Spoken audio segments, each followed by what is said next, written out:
Awesome. Hello. Do you want to change seats? You can more than welcome to change seats.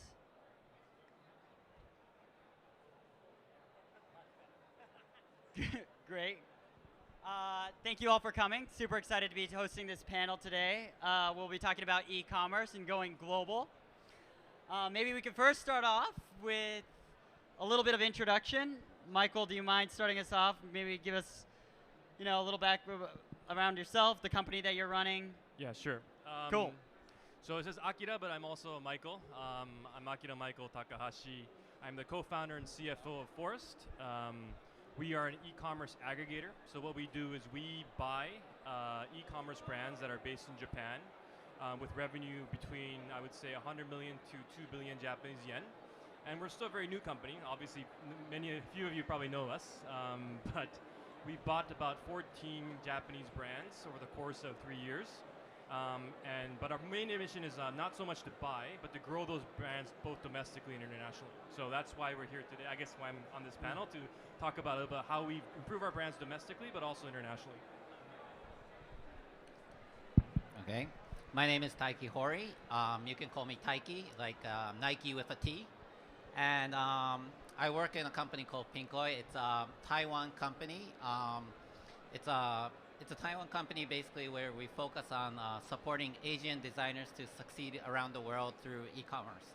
And we support from new designers, new individual designers to already successful designers through SaaS and AI support. And in Taiwan, actually, we're actually already pretty famous company. One out of 10 people are a member of Pinkoi in number. And we're growing the market, not just in Taiwan, but also Japan, Korea, Thai, China, Hong Kong, and not limited to just these countries, but we're a cross-border market. So we're basically covering many countries. Awesome, thank you. And a little intro of myself. I'm an investor here in Japan, venture capitalist. We're focused mainly in Japan. My background, SoftBank International. I grew up here. And so really happy to be hosting you guys and really want to jump into both the Japan side and the international side. But before I jump in, I want to congratulate you, Michael. Today you had an acquisition, I believe. Maybe you can talk a little bit about that. Yeah, so as I mentioned, we buy primarily brands that operate on Rakuten and Amazon in Japan. But what we've noticed over the course of 3 years, and I guess that's why we're having this conversation today as well, is the Japanese e-commerce market is very nascent. In the sense that, compared to, I guess, China and Taiwan, live commerce is predominant. In the US, the penetration rate of e-commerce is between 15%, but in Japan, e-commerce is still about 9% of total consumption. So that's why, over the course of the past 3 years, we were looking at acquisitions beyond just Amazon and Rakuten. So to your point, Jeremy, we bought e-commerce consulting company, digital marketing and Shopify construction. And that was our first brand that we bought from a consulting side. And we also announced another acquisition today about a Japanese brand dedicated only on Shopify. So I think that trend hasn't happened much in Japan yet, but we're definitely starting to see a lot of just Shopify-based stores brands that are coming for sale. Interesting. How's Shopify in Taiwan? And how do you, is there a similar service? Or? Shopify in Taiwan is a direct, in some ways it's a direct competitor. Okay. But we actually handle more purely design products. So some of the brands are listed there as well too. But yeah, we do watch Shopify, and it's definitely a growing market. But I think we're growing together, so it's actually a good thing. We're kind of doing win-win together. Got it. Well, cool. Well, with that, I want to really jump into Japan specific first, before we kind of talk about the global side and building an e-commerce brand globally. So, in Japan, what are kind of the key considerations for both of you guys? And maybe Michael, you could start us off. Yeah, so maybe a little bit of backdrop. I think sometimes we forget how big the Japanese e-commerce market is. The Japanese e-commerce market is about $200 billion, and it's number 4 in the world. So it's still larger than Korea, it's still larger than the UK, so it's still very big. And on top of that, I think what's very unique for us is that Amazon is not the predominant player, or it almost is, but Rakuten is still very big, Yahoo is big, and there's Zozo and there's others. So I think that provides a very unique market where it also prevents kind of an easy entry point for Amazon sellers. So they need to understand the market. So I think that's kind of what makes the Japanese e-commerce market very unique. Got it. Hoi-san? So I'll talk in a different perspective. In our case, actually SNS is very, very key right now. Actually, 5 years ago, many of our contacts were done by email, but today maybe 80% of the contact is going through SNS. Right. And basically, we really are putting a lot of focus on basically customer voice. So we call this KOC, Key Opinion Customer. And I think in e-commerce, you usually look at ratings, right, when you purchase. But that you can only look at ratings when you actually get onto the e-commerce site. But if we look at the SNS, SNS is a place where a customer is rating the products before you even get onto the product. So we actually see a very strong trend in SNS, and so I think SNS is really key. And in Japan, it used to be X, Twitter, but I think now recently it's really Instagram. It's very key right now. Interesting. And Michael, I think you and I talked about before on Line and how a lot of people kind of focus on that, whereas you kind of had some other thoughts towards the usage of Line. Yeah, I think just to kind of Hori-san's point, when a lot of the international brands come to Japan, they're often almost, I wouldn't say forced, but they're often pushed to use Line as a customer acquisition tool. And I think that's primarily largely due to Dentsu pushing them pretty aggressively. But I think we spoke separately, like Line is great for customer communication, sending out newsletters, engagement, but as customer acquisition tool, I think Instagram, Facebook, I think that's become the trend, and unfortunately the Japanese players are definitely behind that standpoint. I see. What about in terms of building teams in Japan? What do you guys both think in terms of getting the right people, getting international players? How do you set the foundation right for being successful in Japan and being successful globally? It's a very difficult question. Well, I would say we're quite a unique company is because we're kind of an amalgamation of finance and e-commerce. And I think this is what unique about Japan is that I think for many even larger companies, e-commerce is considered almost secondary. Offline is where all the, I would say, in Japanese you say Yushu people, like the high, like Todai guys, the Kyoto guys, they would go to the offline side. So e-commerce is always kind of the back burner. Yeah. And I think because of that, unfortunately, there hasn't been a lot of great talent in e-commerce until recently. I think Mercari has definitely changed that. But I think that because of the lack of that trend, I feel like compared to the US or Europe, it's very hard to find great talent in e-commerce. So in my case, so looking at the Japan market, actually the area that actually I put the most focus was actually SNS, as I explained. So we actually hired multiple times. We actually took a long time to really find the right person for SNS, but we also build the structure so that everybody will respond to SNS as well too. But again, I said now the communication is more on SNS than email. So really, we need people that are actually much faster on social listening. They can reply on SNS. We need to be real people because we're in e-commerce. That's a startup. We're not a famous e-commerce. We need to show that we're not like another kind of fraud site. They don't know our brand. So we want our SNS to be communicating to many communities and many people. So I think really what we put a lot of focus is on the SNS community. And then on top of that, they need to be able to do the regular business. So that's where we really put a lot of focus on. Thank you. And have you guys been able to successfully find the right key people what about going global? Hiring the right talent to be able to reach new markets? What are your thoughts around that?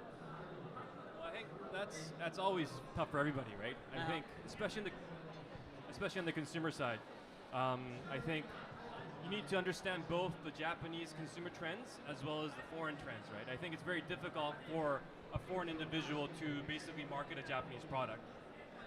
So I think to find that blend of understanding Japan but understanding the foreign perception is very difficult to find. But that being said though, because of this influx of people coming to Japan, this whole like cool Japan trend, we're starting to see more people who have kind of the blend of those two worlds? Definitely hiring. We still struggle with hiring actually. So we have a very diverse team. We have people from Korea, people from Hong Kong, people from China, people from Taiwan, and it's very diverse. But to be honest, when we put the job description, most of the people didn't fit the job description. We actually changed our organization based on the people that came. It's that hard, I think, to really find the right people. So, but I think we can build on it after that, because we're such a diverse team with many nationalities.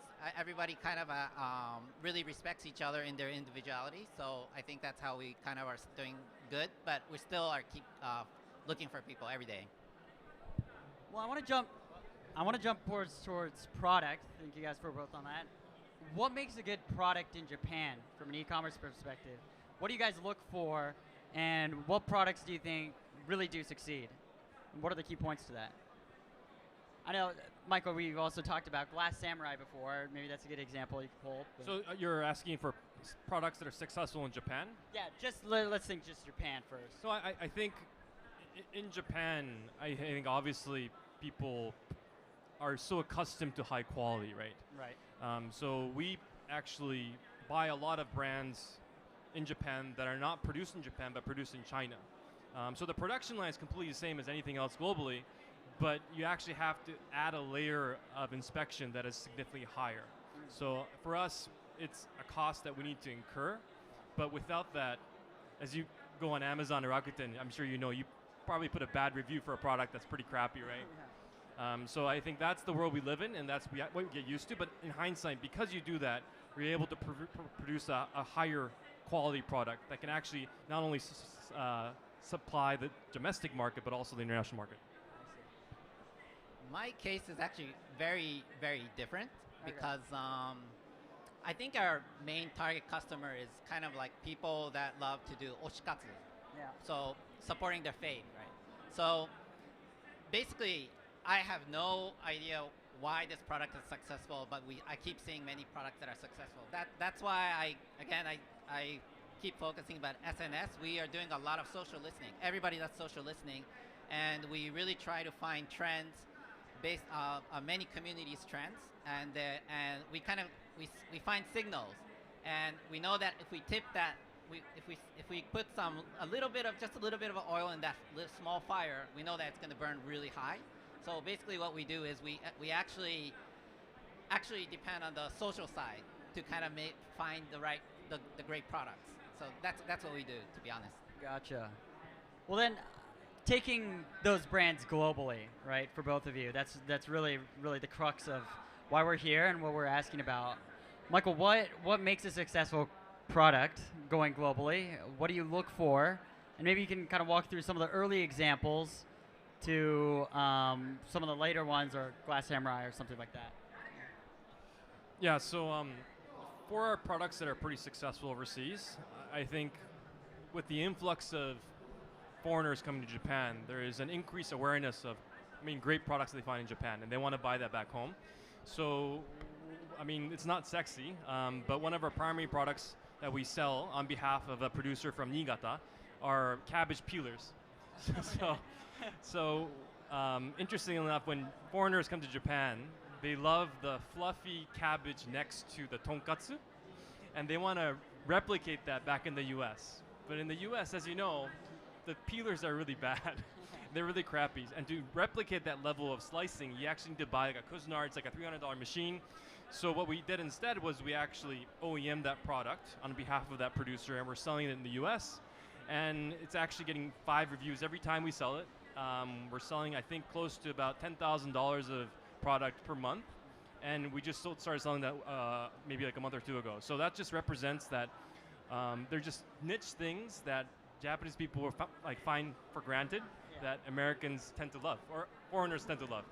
So did you look at that from mainly a needs perspective of you can match, the US really wants this and that's why a product, or are you seeing it looking at it like from a margin perspective, or how do you evaluate how this is going to succeed, or do you kind of test it out? So what I do, and we work pretty close with Amazon, but many people don't know, the Amazon US market, or the Japan US Amazon market is about $700 million. And of that $700 million, 80% is dominated by resellers. So these are not official sellers. So these are people who go to Yodobashi Camera or like whatever and buy a Japanese product and put a premium on and resell it on Amazon. So we, together with Amazon, have identified almost 2,000 products that are being resold and have enormous premiums on. Oh, wow. So through that data, we understand that there are products that are not being properly represented officially on Amazon, but are being bought. And that's how we came about the slicers. And there's a lot of other products that we come up on that are just, people just don't know about. And that was really the inception of how your business came to be, is Well, it? I think people need to, especially people in Japan, need to take advantage of the Japanese brand, right? I think there's a perception, I mean, sometimes it's usually true, not necessarily, but Japanese products are premium quality and they're better. And I think people overseas still think that. And I think it's an opportunity for a lot of people in Japan, even regardless of what kind of product you're selling, to sell it overseas and market it that way, and you tend to get some success. You've highlighted some examples in the U.S. Do you look at other markets, and do you see success in many other global other markets? Yeah, I think obviously the price points are higher in the US and Europe, but if you go to Southeast Asia, we can't compete at those prices.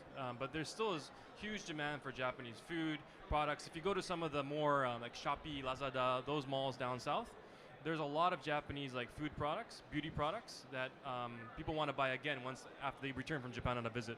Right. Awesome. Thank you. Hori-san, I want to switch over to your side. Bringing companies are looking at Japan. Maybe you can shed some light. So, I think before I talk about myself, I think there's two things. Basically, trend, and I think it's culture, right? But I think trend-wise, I think last time you shared me about matcha. I think that was a great example. I think if you can, I think capturing the trend of the international side, and I think we were shared that matcha is a very big trend, and so basically you put a lot of focus on matcha in US, and it made a big success. I think trend definitely is one thing, and I think it's culture. So in my case, Taiwan, Hong Kong, China, actually the gift market is much bigger than Japan. To be honest, Taiwan, although the population is 1/6 of Japan, the gift market size is actually double the size of Japan. So we know that we want to actually market products that are more gift oriented, and basically because the market's so big, your purchase power in gifts is much higher than Japan. So that's kind of what we kind of look for. So we really look at the cultural different aspects as an opportunity, or its trend.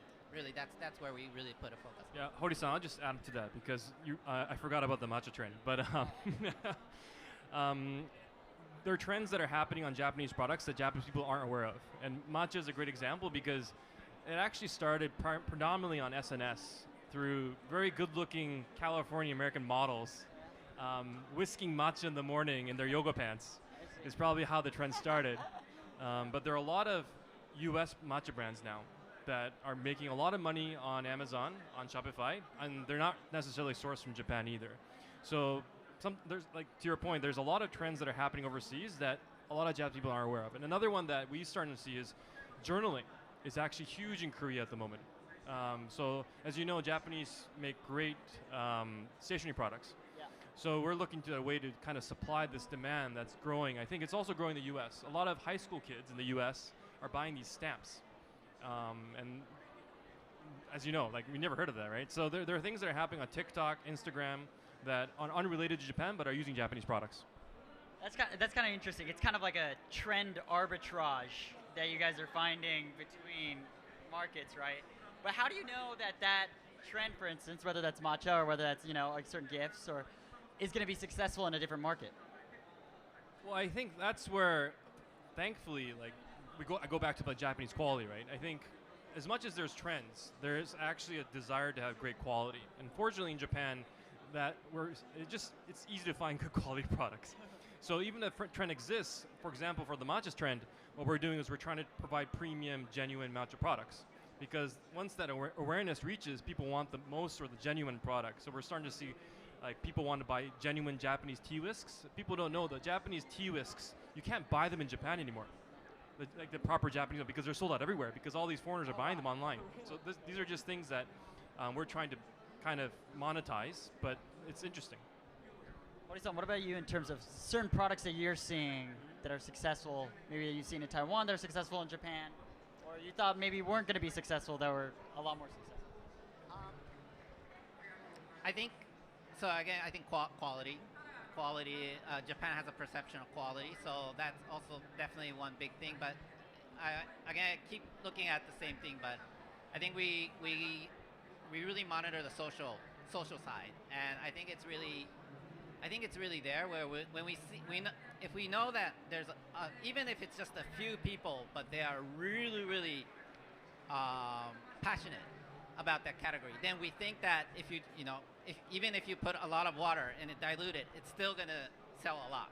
So what we're looking at, we're not looking for like mass selling products that are diluted already, but we're looking at some very small area, small community, but they're very passionate about it. They're willing to give their whole money to that, support. Again, that's oshikatsu related, right? So 1 out of 5 people in Japan, it says, is doing oshikatsu today, but they're spending, they're really spending most of their money in there, which means there's a lot of opportunity.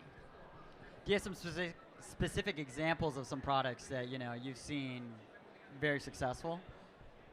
So I think I will just explain, but journaling. Actually, journaling is actually one of our cash cow. Wow. And it's the same thing. And you said Korea, right? We actually are doing the opposite, but we saw a trend. There's just one designer that was very hot in Korea, who had a lot of fans. So what we did is we just brought them into Japan, but then once we brought them in, it became a whole big thing, and all these Korean designers are keep coming in to the Japan market. But I think it suddenly kind of in 1 year, because we're a Taiwan-based company, our Taiwan ratio is very big, but actually the Korean market actually is now like 50% Taiwan market, so it's matching up. But it's really it was just one designer that actually made that big change. So we don't need to find many.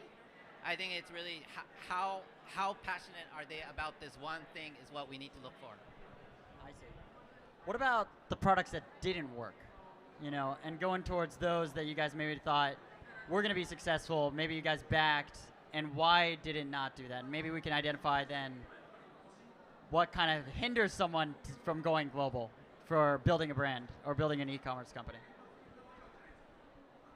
Well, I think there are a lot of products that are, I guess, too local in Japan, and I think they just aren't very successful. I guess one example I would provide is that we were looking at buying a fitness equipment brand in Japan. Yeah. And during COVID, everybody bought something that fitness related, but it was an interior kind of a pull-up machine, like you do pull-ups, but they were selling it as also like a hanger for clothes to dry your clothes in your Japanese small apartment. And somebody tried to sell that in the US, but as you can imagine, nobody hangs their clothes on a fitness equipment. So that obviously didn't do very well. But in Japan, I think it sells about 20 oku yen, like 2 billion Japanese yen. It's a very good brand. But I think their international side wasn't very successful. So that's just kind of an example, like if you cater too much to Japan, it just isn't successful. In my case, I think fashion is actually is a very hard category to be honest. Fashion, as you know, every year there's new brands that keep coming out. Right. So I think when it comes to fashion, we need to be very careful. We think we're unique, but there's a lot of brands that are very similar, at least Japan or international. So we want to be very kind of we want to be cautious, but we definitely want to kind of find something that stands out. And I think fashion is it's also easy to kind of make the first start. I think TikTok, Instagram, these are all easy ways to go, but until a certain point, you start seeing it starts coming down right away because the competition is so severe. So I think fashion is one of the areas I think you need to be very cautious about. I see. Well, okay. I think then I want to take a step back. We kind of glossed over how your business and what you were seeing early on and how that's evolved. Maybe you can kind of dive into like what were some of the early successes that you had seen and where that's going, I guess. Sorry, can you? So like your early successes and why you were kind of entering into Japan. So I think Pinkoi actually, because it's a Taiwan company and Taiwan's population is a lot smaller than like Japan or US, the original concept was to start from global from the first place. So it wasn't, so that's where it started. So we already at the beginning had Japan in mind, we had Hong Kong in mind, and Thailand in mind, because actually Thai and Taiwan have similar temperature, similar weather. So, but I think once we opened Japan, right, what we also saw is, again, trend, right? We saw Korea as a big opportunity, and we actually expanded Korea. Yep. And we were continuously tracking the social media, and we saw the Korea trend very quickly. So that's where we kind of put a lot of investment right away. I think, and I think that's why, again, Taiwan. We were very Taiwan, Hong Kong oriented company. But now after Korea joined, we have Thailand, Hong Kong. We're more about New Asia. Before it was Retro Asia. Now we're New Asia. So I think that was key to success. But again, everything really came back to social media. I think it was the customer that's really supporting us, and it's the KOC that I mentioned. So customer doesn't have to come to our site to read the review. Customer are reviewing on SNS and they're coming to our site. So we keep making these customers and designers our ambassador, and getting them to tag us on SNS. We tag them back, and that's how we kind of grow the community altogether. So what would you guys both say to an aspiring, entrepreneur trying to build an e-commerce company, both in Japan and building that company to go global? I know we talked about looking at trends, for instance. What kind of advice, I guess, would you guys give? Yeah, so we've bought mostly brands that started in Amazon or Rakuten, and I think that was the trend for the past 5 or 6 years. Yeah. Because it's relatively easy to source. I mean, it was hot in the US. You could go on AliExpress and find something and then sell it on Amazon, and Rakuten rebrand it. Was a pretty common trend. But I think, to kind of Hori-san's point about SNS, people are kind of tired of they don't want a story. They want a background. And I think, especially the younger generation, are more inclined to learn more about the product, but that's where the SNS TikTok comes into handy. So my kind of advice to people is that instead of trying to make a quick buck, I think people need to understand that there needs to be a story behind the brand. And I think, thankfully, in Japan, there are a lot of stories, whether it be matcha, whether it be traditional sword making, whether it be like Japanese like tools, like there's just a lot of like IP available, right? So my suggestion would be try to leverage that as much as possible, but make that your own, and then the sky's the limit, right? There's Shopify, there's TikTok now, like there's just so many platforms that you can really sell your brand. Hori-san? I think it's really, to be honest, it's the positioning of the brand should match the social trend, the social speed. I think, to be honest, before it was really e-commerce, then SNS kind of came in, then now AI is coming in. So I think what I see is now the speed is even faster than before. So I think to me, doing a startup, I think is we need the company to be faster than that trend. So that's why I think, again, the reason why I put a lot of focus on social media was because we want every employee to be on speed, but also cross-border is another thing that we chose cross-border because if we just look at just local, we're not going to be fast enough to speed up. But if we have all these designers from Asia selling in cross-border, then somebody somewhere in either China or Korea is launching a new product. So we can actually catch up with the speed of SNS, the speed of AI, and we can keep that going, right? Because I think today people, even great products, hit products, get replaced very quickly today. That's because of it's just the way the environment is. So that's why what we really want to do is, I think we want to really keep the diversification in mind, and we really want to keep that speed. And I think that's what cross-border is really helping us to do. I see. And you highlight speed in which the product, the cycle of the product, or like how it kind of evolves, how it gets famous, how it markets. At the end of the day, I think it's customer expectation. So Okay. I think customer gets bored very quickly today. They get bored very fast, faster than before. AI is now kind of really changing the illustration market. Everybody's seeing similar things very quickly, things like that. So I think customers' expectation keeps changing very quickly. So what we want to do is we want to keep beating that speed of customer, and that's really, we need to be really conscious about the society, the social, and that again, and that's why at the end of the day we really put a lot of focus on SNS. I see. Yeah, that makes a lot of sense. What about then creating a lasting product? A lasting product. So you guys acquired a ton of products, or you guys have launched both cross-border. But how do I create a product that's also going to, match that speed and also going to be able to last against all this social media? Do you guys have thoughts on that? Yeah, well, I think that's the hardest part, right? Yeah. Give me the answer. Yeah. There's no golden ticket. $1 million question. But I do think that's where, like Hori-san was saying, that's where the customer reviews come in, right? Like you need to have an engaging conversation with the customer and need to iterate the product.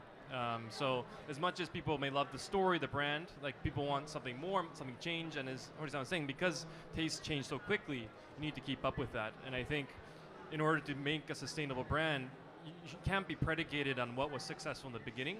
You need to change. And I think we've the brands that we own that have successfully done that are the ones that are selling the most. I think when you talk about lasting, I think that's when it's really about volume. So cross-border, we might start out from a small community, but now once we saw this being a big hit in Japan, then what we do is we take that and we try to now make that big hit in Taiwan, for example. So I think, I think it's really channel, but I think also country is now another channel as well too. So we want to, by having no borders, a designer, we actually see designer that actually succeed in international first, and then once they succeed in international, then we bring them back to Japan as well too. So I think it's really, if you want to keep lasting, you just need to keep, you need new products, innovate, but for sure. But I think it's also you want to expand your fan base while you can. What about in terms of, okay, maybe there's certain trends or, changes happening in a particular market, but now my e-commerce product has gone both from Japan to the US, maybe just Taiwan, but there's certain different trends happening in different countries. Would you recommend changing the product in that way, or how do you maintain the brand while also adapting to the cultural differences and it's kind of like the trend arbitrage that is happening? Is that too tough? That's a tough question. Have you seen any of the products kind of do that? We could keep it easier. Okay. We'll tone it down a notch. What about the future of e-commerce? Where do you guys see it going? Where do you see certain products? Well, I think Hori-san can probably talk to this a lot more, but obviously live commerce is huge in China. I think it's very large in Taiwan as well. It's coming to Japan. I mean, TikTok is leading the way in the US, and it's going to be here in Japan. So, but I do think the biggest change that we were just talking about, I think because people were just so used to buying things on Amazon and Rakuten, they were taking that dominant position, and the marketing cost to sell on those platforms has just skyrocketed over the course of the few years.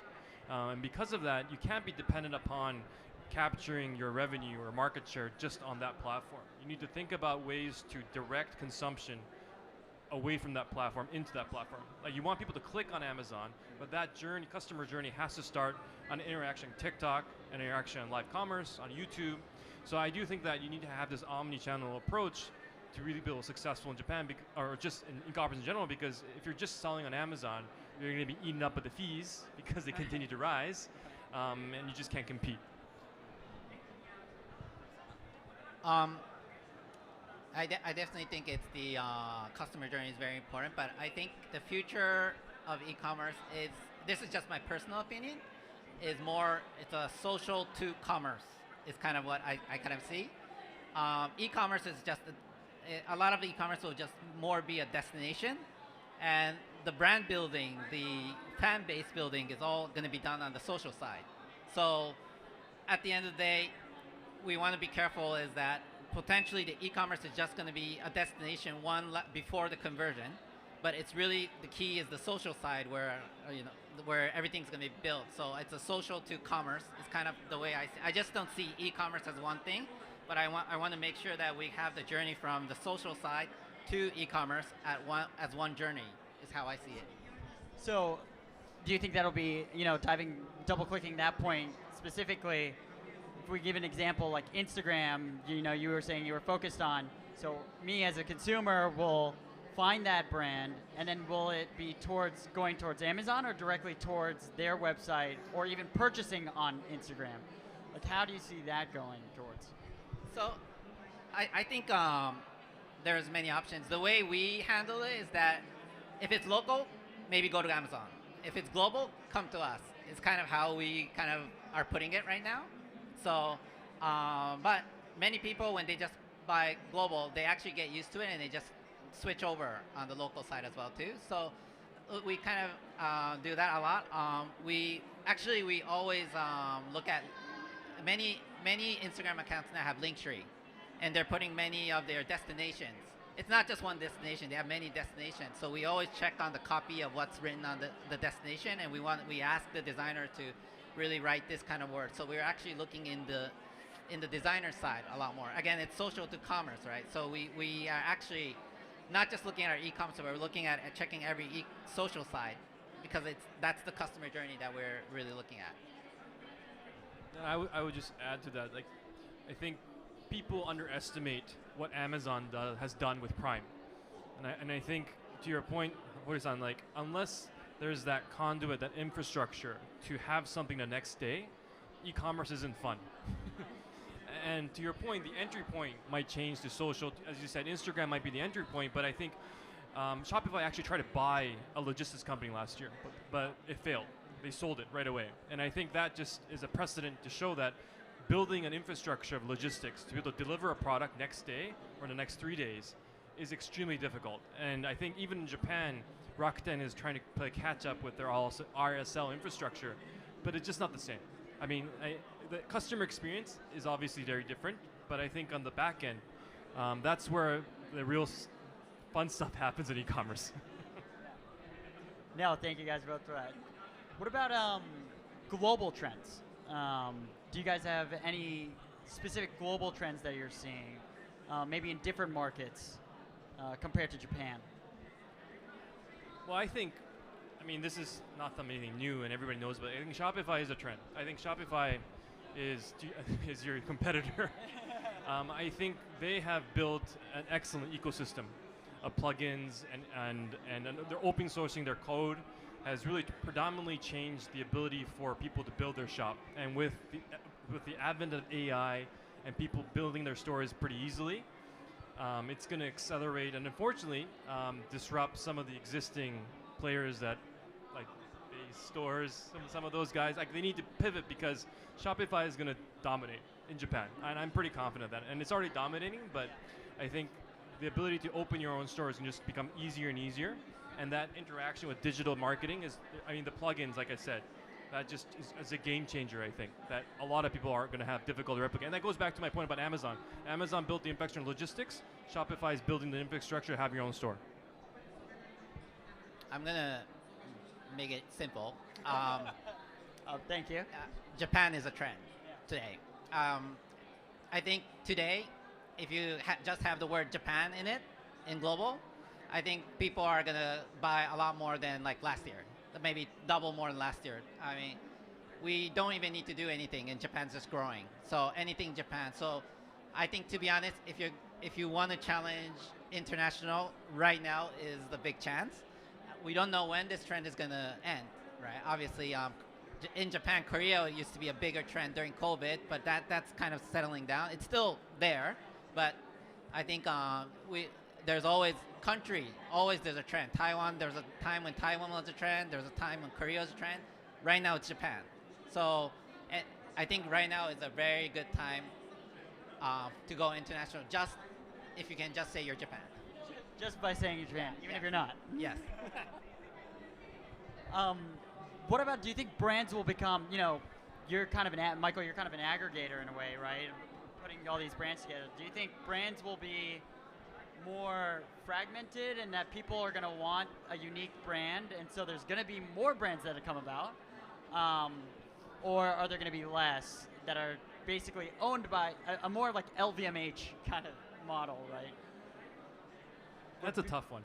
Because I do think there's going to be individual tastes that adhere to certain niches. Yeah. But I think when I look at, for example, LVMH is obviously kind of high-end, and they have multiple brands. It's a multiple brand strategy. So that's been very successful. And that's because, like we're talking about, creative marketing, like the cost of that is just so immense that it's very hard to compete. On the flip side, for example, there's like the likes of Anker, who has a synonymous brand across all smartphone gadgets, right? And people just go to it for quality. So I do think you're going to have this bifurcation of products that serve specific niches and master brands that serve a larger category. But I think there's ways to live in both. Do you agree? I still agree. I have nothing to say. Yeah. Well, I guess, you can't really have this panel or these days without mentioning AI in some way. You guys both kind of mentioned the importance of storytelling. So do you think if I use AI to create a brand, create social media posts, and I can turn around some sort of product based off some trend, is that going to succeed or not succeed because it doesn't really have the storytelling that you guys both have kind of highlighted as being important? No, I think, to be honest, AI is getting better every day. Right. So it's a tool. So if you're a great storyteller, you can store a great toy in the sky. Yeah. You can replicate a yoga pen, like California model. That's pretty easy. But I do think people are still looking for, like as a human, I think you're looking for genuine stories. And I think you can use AI to enhance that. But fundamentally, I think that's where people are still aspiring to find. And I think that's where you have to have the core. And without that, you don't really have a very successful brand. I totally agree. I think it's going to split though. Today we already have many AI designers, and there are many customers that are like, I'm okay with AI design. But they're actually a fan of the person that's actually creating the AI products. So it's still human at the end. So I think human aspect still stays the same. And then again, to this point, I think AI it's a tool, right? It's really who's in the back, who's creating the story in the back, and AI is going to be just a tool. So I think it's going to be like that for a while, but I don't know what's going to happen in maybe a few more years. It may change. I think the AI trend, it's moving very fast, so it's really hard to read at this moment. Well, we're coming up, a little bit over on time, 1 minute and 30 seconds. So I guess to someone who is an aspiring brand builder in e-commerce, trying to go global, you guys have any final takeaways you'd like to say? Yeah, I would say I think there are a lot of people in this audience that want to become an entrepreneur, want to start a business. And I would say it's never been easier to start an e-commerce business. And back to Hori-san's point about how Japan is trending and the weak yen, and the tools that you have in AI, you can generate an avatar and just sell a product right away. So I do think that people underestimate the attractiveness of the Japanese e-commerce market and the potential. So we buy companies all the time, 26-year-olds, 25-year-olds, and they become millionaires pretty quickly. So I would say go at it. So I agree the same. I think we definitely should know the yen is being weak, but also we need to also look at the population. It's definitely declining. But on the other hand, Asia is growing. US still has a lot of population, and they have so much buying power.